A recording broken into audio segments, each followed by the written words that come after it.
Hai, Assalamualaikum. Bersama dengan saya lagi Ari dalam rancangan Let Lu secara langsung di Facebook rasmi Radio Television Malaysia RTM.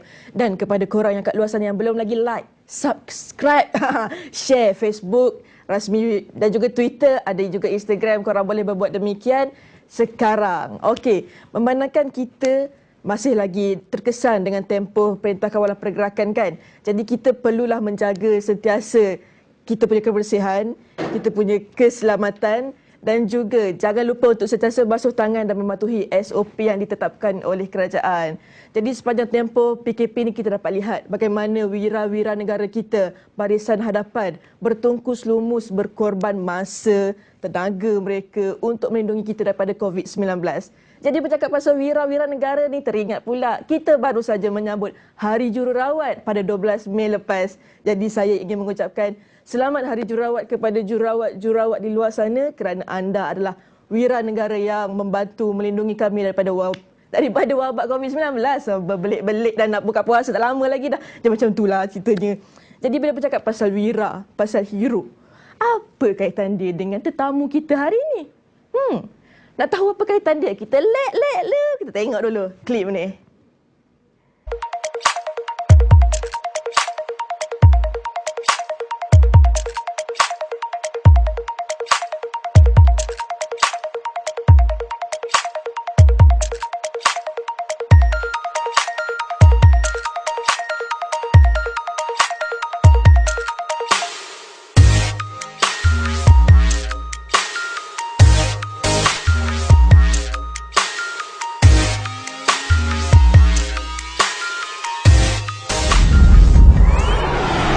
Jadi bila kita bercakap pasal wira tadi, apa kan? Kita dah tahu kan apa kaitan dia. Jadi wira-wira frontliner ni kita sentiasa dendangkan mereka. Kita ada lagu, ada karikatur. Tapi bagaimana pula dengan wira yang tak didendang? Itulah dia tetamu kita pada hari ini, ialah wira yang tak didendang. Dan juga sesuai juga dengan tajuk kita, wira tak didendang.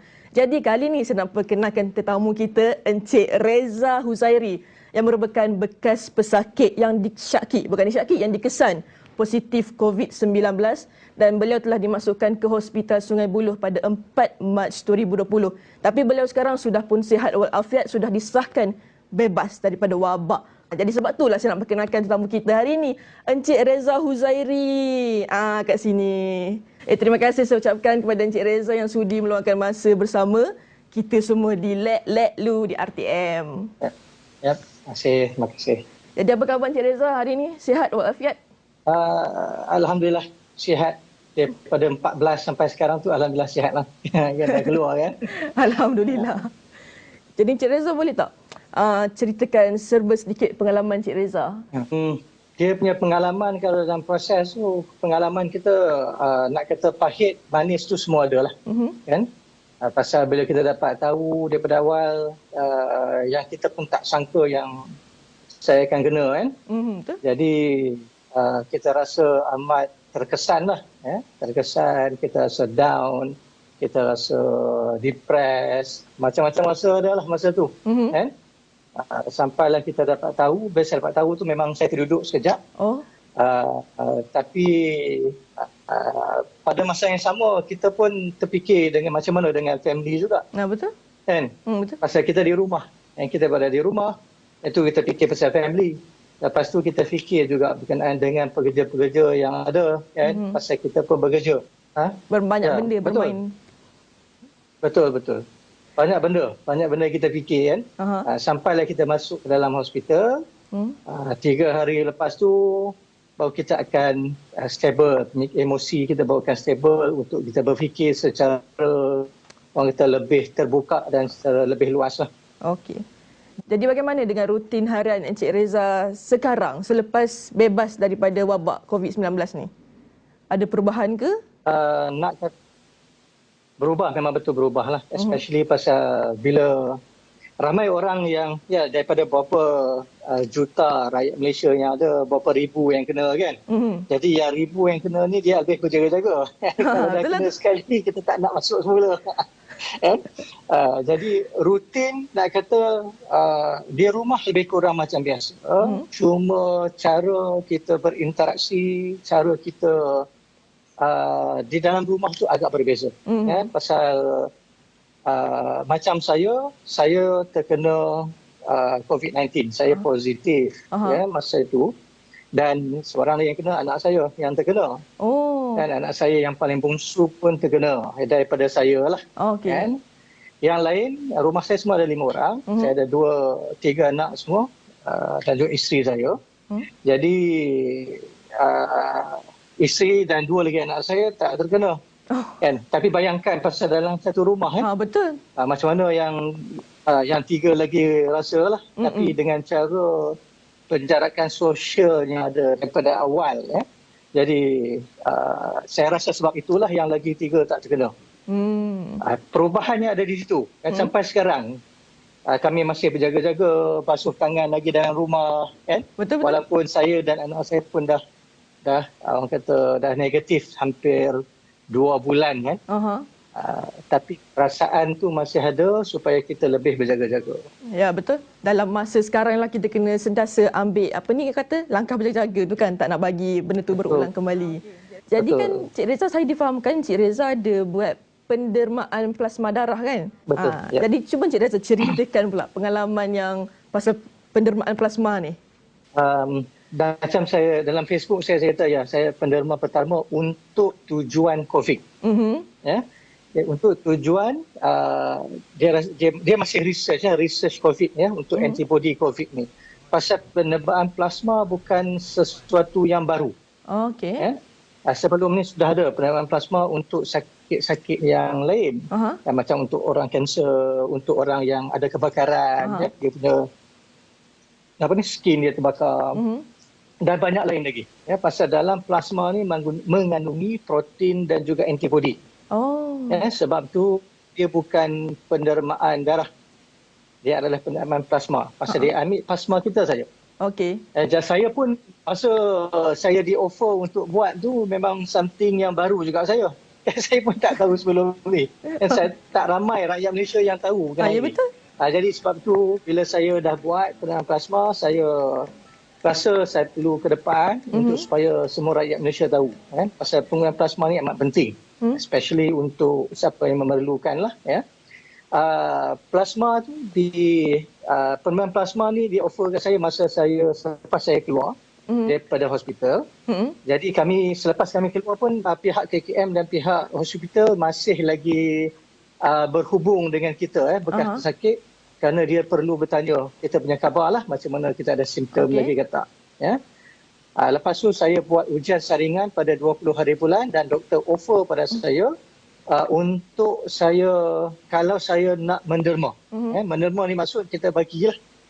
Dan selepas tu saya punya plasma ni digunakan untuk kajian antibody. Jadi saya punya first pendermaan saya buat pada awal April. Ya tak silap saya pun dah lupa lama kan. 2 hari bulan April tak silap saya. Jadi yang itu yang first. Yang terakhir saya buat itu pada kali ketiga pada 8 hari bulan Mei untuk mengambil plasma saya semula lah. Supaya boleh buat kajian-kajian lagi. Encik Reza. Sambungan cerita tu kita simpan dulu kejap. Kita let dulu, kita tengok clipping ni.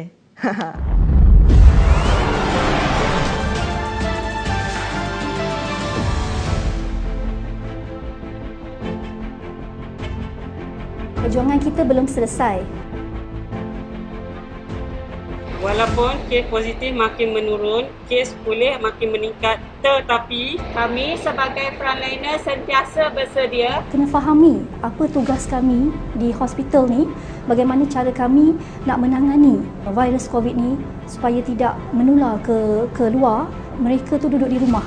Kita masih perlu teruskan apa yang kita buat sekarang daripada segi pergerakan. Kalau hanya perlu saja, masih kena amalkan social distancing, pakai surgical mask kalau ada symptoms di luar sana supaya benda ni takkan jadi ada kes jangkitan yang baru akan meningkat lah. Saya kesal dengan masyarakat di luar sana yang masih lagi tidak tahu bahaya virus COVID-19 ni. Mereka sepatutnya sedar yang virus COVID-19 ni tidak ada penawar dan boleh membawa maut. Bagi anda, patuhilah PKP dan jangan leka dengan situasi ini. Anda di rumah perlu berjaga-jaga. Jangan lalai. Kita mesti menang. Kita mesti menang. Kita mesti menang. Kita jaga kita.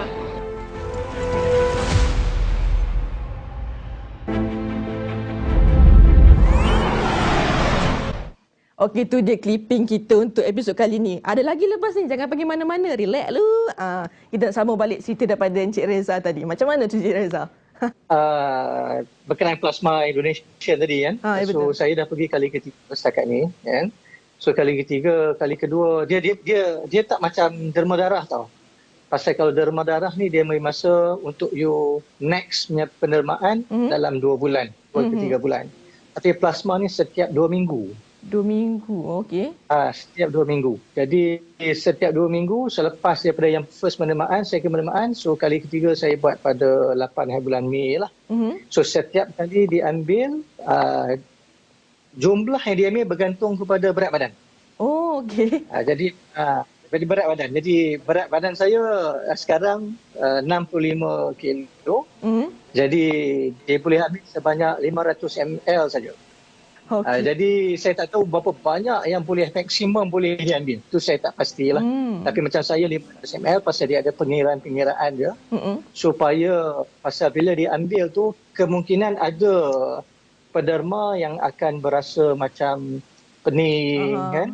Jadi saya tak berasa apa sangat. Cuma ramai orang tanya kat saya hari orang tanya kat saya macam mana rasa derma plasma ni? Sakit ke macam mana? Kan? Pasal kalau duduk dalam bilik saya tu, yang bilik kita derma tu dia akan bunyi mesin dah. Tetap bunyi mesin. Orang takut itu. Pasal akan nampak di mesin tu darah kita masuk ke dalam tabung, jadi proses untuk pisahkan darah dan juga plasma. Patut nampak warna beg putih je. Kan dalam Encik Reza punya gambar tu. Dia plasma tu kalau orang kata dia macam warna kayu yang kita sapu dekat roti tu kan. Dia kayu kan. Jadi tak boleh makan lah. Jangan pergi makan pula. Jadi jangan pergi makan pula kan. Tapi plasma tu amat berharga kerana mengandungi antibody kan, dan juga protein. Kan? Jadi untuk kami bekas-bekas plasma yang untuk COVID ni hanya boleh diambil pada bekas-bekas pesakit COVID sajalah. Kan? Pasal yang mana yang belum terkena COVID, antibody you tak lagi lah. Tak ada lagi antibody COVID tu. Jadi kilang yang dalam badan saya dia produce antibody COVID. Sebab tu dia diambil. Kalau research tu berjaya, jadi dia akan bagikan antibody tu pada pesakit yang kronik. Okey. Kan? Supaya kronik ini cepat untuk dia punya proses penyembuhan. Jadi selepas ni pun saya akan dischedulekan untuk buat semula pada bulan Julai. Saya perlu berehat sekejap. Okey. Ambil masa jugalah kan nak proses dia nak bagi build up balik benda tu. Okey Encik Reza, apa perbezaan yang Encik Reza nampak paling ketara selepas menjadi bekas pesakit COVID-19 ni? Ada perbezaan? Perbezaannya kalau macam bagi diri saya rasa kita lebih berjaga-jaga.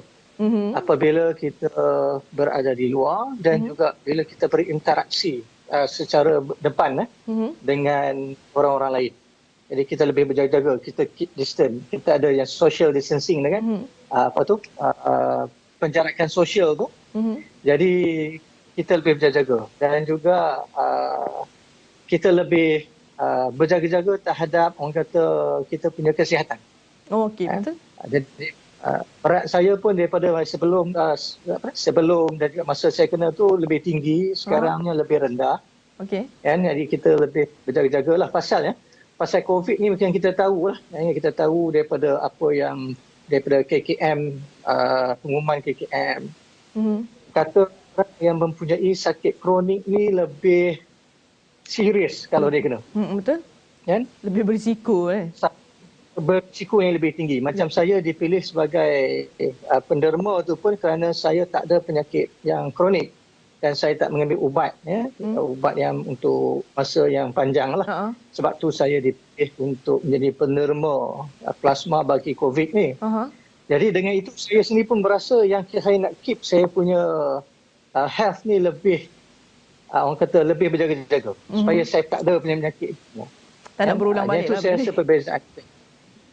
Macam mana pula persepsi masyarakat ataupun jiran-jiran terhadap Encik Reza bila diorang tahu Encik Reza pernah menjadi bekas pesakit COVID-19? Jiran ni tak ramai yang jiran tahu. Saya rasa sampai sekarang yang kemungkinan officially dia tak tahu. Pasal saya tak bercakap pada grup WhatsApp. Kita ada grup WhatsApp kan jiran ni semua. Okay. So saya cuma senyaplah pada jiran yang terdekat yang sebelah rumah, selang di hadapan rumah, ada yang tahu. Jadi perceptionsnya adalah semasa dan selepas saya keluar tu banyak yang nak membantu lah. Terutama kepada family saya. Bila saya dalam hospital, kita dikunci kan. Jadi apa-apa berlaku pada family, kita tak boleh keluar.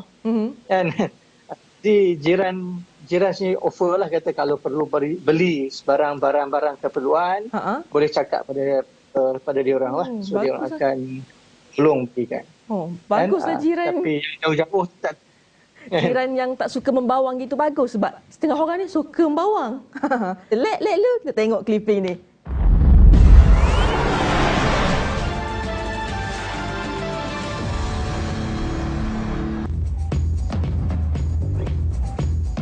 Stay at home. Be honest. Wash your hands. Social distancing.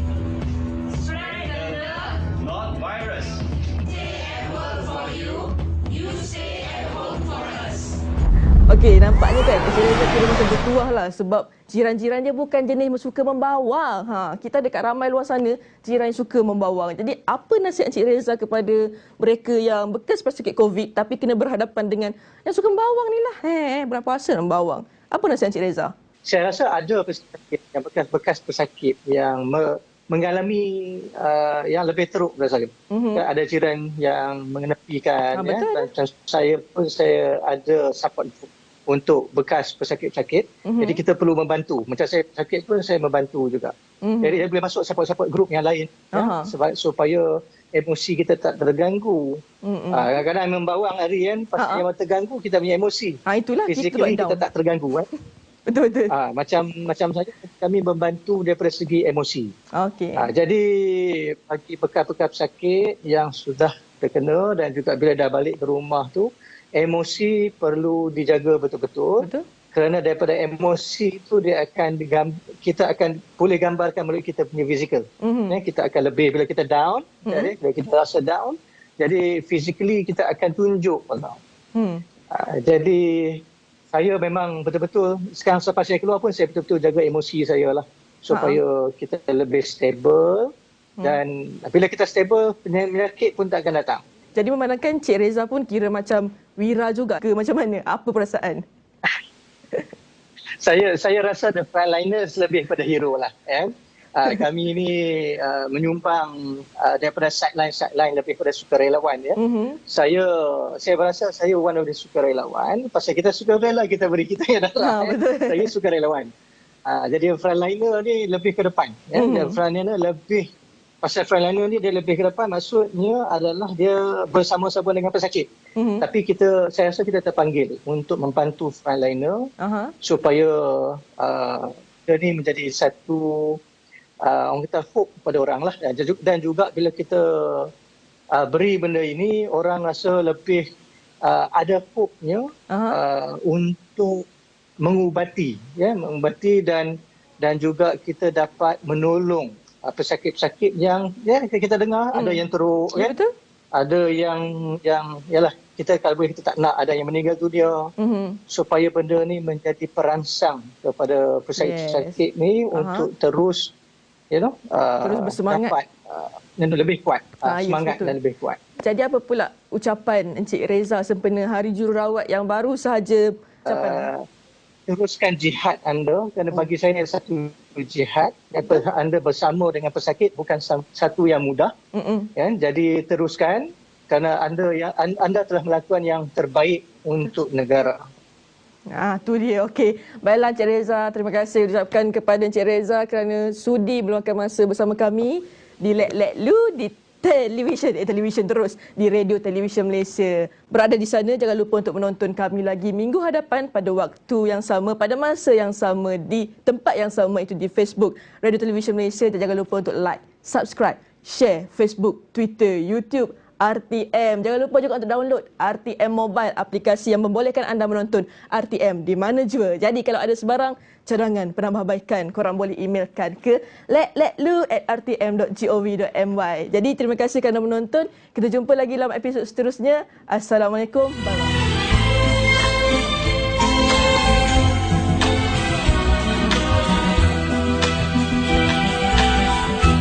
Pahlawanku, pergilah berjuang untuk bangsa. Jangan ragu, namamu tetap dipuja, dihormati sebagai